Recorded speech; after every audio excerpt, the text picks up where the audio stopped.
Vous ne vous êtes jamais demandé si la science ne pouvait pas développer des techniques qui permettraient de lire dans vos pensées ou dans les pensées de votre voisin ou de votre voisine. En réalité, les scientifiques et les savants depuis très longtemps se posent la question. Et certains, aujourd'hui, dans les sciences cognitives, prétendent avoir une solution.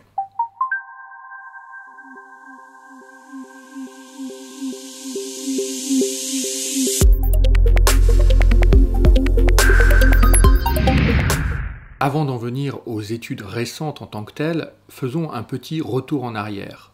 Aristote le premier s'est posé la question de savoir pourquoi et comment le visage trahissait nos émotions. Il a appelé ça l'hylémorphisme. Sa théorie, c'est que le corps est constitué d'une forme et d'une matière, et la forme est donnée par l'âme. Donc, si l'on arrive à lire la forme, eh bien, on arrive à lire l'âme de la personne. C'est assez joli, assez poétique, et on pourrait penser que cette idée est complètement démodée. Et l'on va voir tout à l'heure que les sciences cognitives en sont encore à raisonner de la même manière. Au fil des siècles, il y a eu toutes sortes de tentatives pour essayer de savoir comment notre boîte crânienne pensait et surtout ce qu'elle pensait. C'est surtout à partir du XIXe siècle que les choses sont devenues sérieuses. Il y a eu toutes sortes de théories, toutes sortes de savants, avec plus ou moins d'ailleurs d'idéologie politique derrière. L'une des théories les plus connues, c'est la phrénologie. La phrénologie, c'est l'idée que les bosses que l'on a tous sur le crâne, si, on a tous des bosses sur le crâne, elles ne se voient pas parce qu'on a des cheveux, mais si vous avez des amis ou si vous-même vous vous rasez de très près, vous verrez que vous avez des bosses sur le crâne. Eh bien, ces bosses sont en fait des éléments qui permettent de mettre en relief des points de caractère de l'individu. Ainsi, l'une des bosses les plus connues, c'est la bosse des maths, et c'est pourtant celle que tout le monde n'a pas. Il y a eu aussi un savant qui s'appelait Lombroso et qui a mis au point une théorie statistique. Il a essayé de démontrer qu'il y avait un rapport entre la forme du visage et le comportement moral et social de l'individu. Plus tard, Louis Cormand, de l'hôpital Saint-Louis, a mis en place une théorie qui s'appelait la morphopsychologie. Il part du principe de dilatation-rétractation. Si l'on compare ça à un arbre, eh bien imaginez un arbre que l'on plante dans une plaine, sans concurrent, sans arbre plus haut que lui, avec une belle nappe phréatique sous lui, un bon soleil, mais pas trop chaud, et pas de pollution. Eh bien cet arbre va se développer et va devenir magnifique. Si au contraire, vous plantez un arbre sur un rocher, et que ce rocher est exposé au soleil, et que l'arbre n'est pas nourri par l'eau, eh bien vous allez faire un bonsaï. Eh bien l'idée est la même pour l'homme, selon Louis Cormand. La forme de notre visage dépend de notre comportement et de notre environnement, et de la manière dont nous nous épanouissons au sein de cet environnement. Alors il y a toutes sortes d'exemples qui sont des exemples connus, passés à la postérité dans la culture populaire. Par exemple, si vous avez le front haut et bien dégagé, vous êtes quelqu'un d'intelligent. Si au contraire vous avez le front un peu bas et rétréci, vous êtes un petit peu stupide. Si vous avez le menton bien carré, vous êtes une personne franche. Si vous avez le menton un peu fuyant, c'est que vous êtes timide. Dans la mesure où la morphopsychologie permet de dessiner, de tracer des caractères, eh bien la morphopsychologie se dit qu'elle peut aussi prédire le comportement que ces caractères vont avoir sur les individus. Ainsi, si quelqu'un accumule un certain nombre de traits dits négatifs par rapport à son comportement social, eh bien, forcément, ça va devenir un voleur. Si au contraire, il a un certain nombre de traits sociaux bien développés, un front bien dégagé, une mâchoire bien carrée, etc., eh bien, ça va être une personne forcément très morale. Alors toutes ces idées de morphopsychologie sont aujourd'hui complètement balayées par la science, mais il faut quand même vous rappeler que la morphopsychologie a été très utilisée au moment de la Seconde Guerre mondiale par l'État nazi pour identifier le caractère juif de certaines personnes. Évidemment, ça n'avait ni queue ni tête, mais ça a quand même conduit à exterminer 6 millions de personnes. Alors la science a-t-elle guéri de ce fantasme ? Eh bien en réalité, plus ou moins.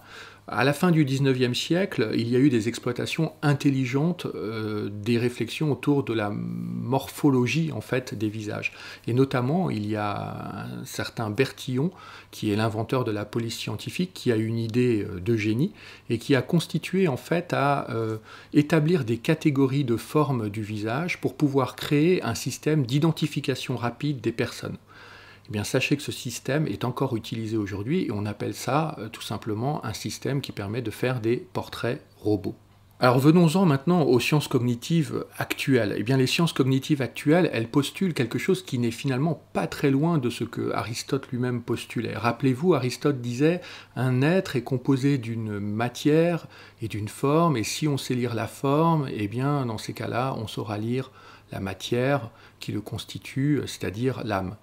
Eh bien, les sciences cognitives ont un peu la même réflexion en prenant l'ordinateur comme modèle. Les sciences cognitives, en effet, reprennent l'idée d'Aristote, mais autrement.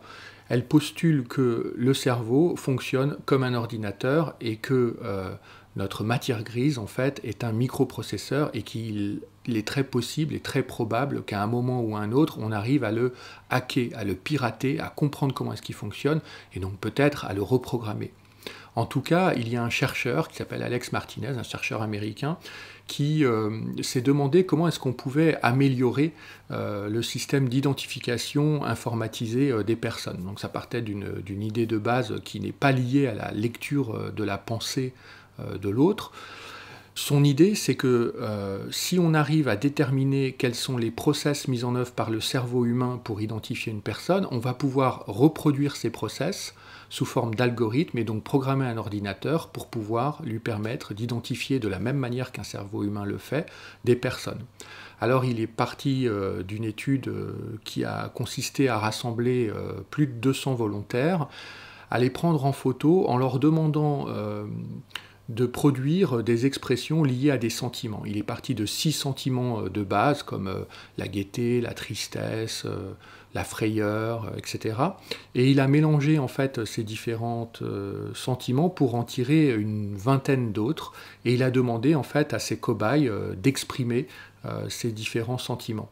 Il a obtenu en réalité 21 sentiments communs à 90% des cobayes, c'est-à-dire que 90% des gens qui se sont prêtés à l'expérience ont exprimé les sentiments qu'on leur demandait d'exprimer exactement de la même manière que leurs voisins.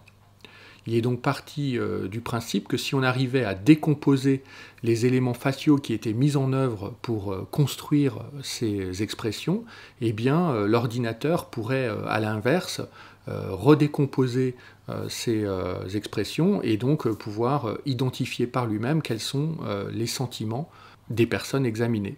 Son système d'analyse se base sur l'analyse faciale. Cela consiste à décomposer en fait les expressions faciales en sous-unités d'expression de façon à pouvoir ensuite décrire une expression de manière rationnelle. Alors quelle est l'idée à présent d'Alex Martinez? Son idée, c'est de dire qu'à partir de ces 21 expressions humaines, il va pouvoir en fait nourrir l'ordinateur d'un algorithme programmé et lui permettre d'analyser les visages humains.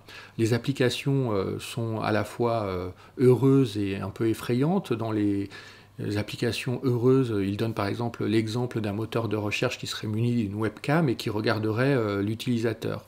Lorsque le moteur de recherche donne des résultats intéressants, eh bien, on va manifester son contentement de manière visuelle, et si au contraire les résultats ne sont pas intéressants, on va avoir une mine un peu renfrognée, et à ce moment-là, l'ordinateur de lui-même va repartir dans un système de recherche. Un autre exemple, et je pense que ce sont en réalité les domaines dans lesquels les choses vont le plus se développer, c'est par exemple l'univers sécuritaire. Imaginez des caméras postées dans les aéroports et au moment où vous passez la douane, eh bien, si vous actionnez tel ou tel zygomatique, tel ou tel levé de sourcil, la caméra va pouvoir signaler aux douaniers que vous avez une attitude suspecte. Alors, une autre étude s'est penchée sur le pouvoir d'empathie qu'avaient certaines personnes.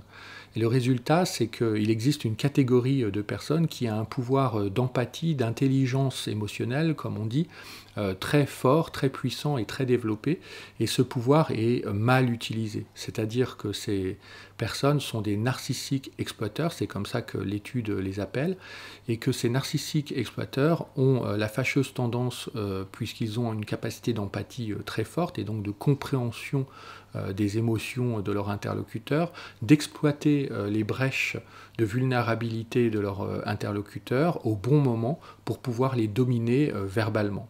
Alors il y a un test qui a été mis en ligne et qui permet de savoir si vous avez des capacités d'intelligence émotionnelle, d'empathie supérieures à la normale. J'ai mis le lien dans la description de cette vidéo. L'une des limites sans doute de ces recherches cognitives, c'est qu'en considérant que le cerveau humain fonctionne comme un microprocesseur, elles oublient en fait totalement l'environnement dans lequel nous évoluons.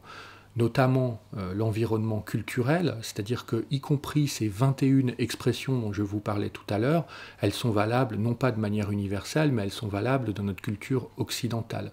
Et vous imaginez bien que même au niveau de notre culture occidentale, un sourire n'a absolument pas la même signification selon le contexte dans lequel on le fait. Si un inconnu vous sourit dans la rue, ce n'est pas pareil que si c'est vos parents ou si c'est un commerçant, par exemple.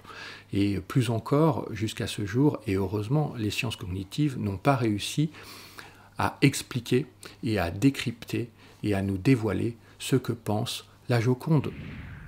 Voilà, si vous avez aimé, n'oubliez pas de vous abonner à cette chaîne.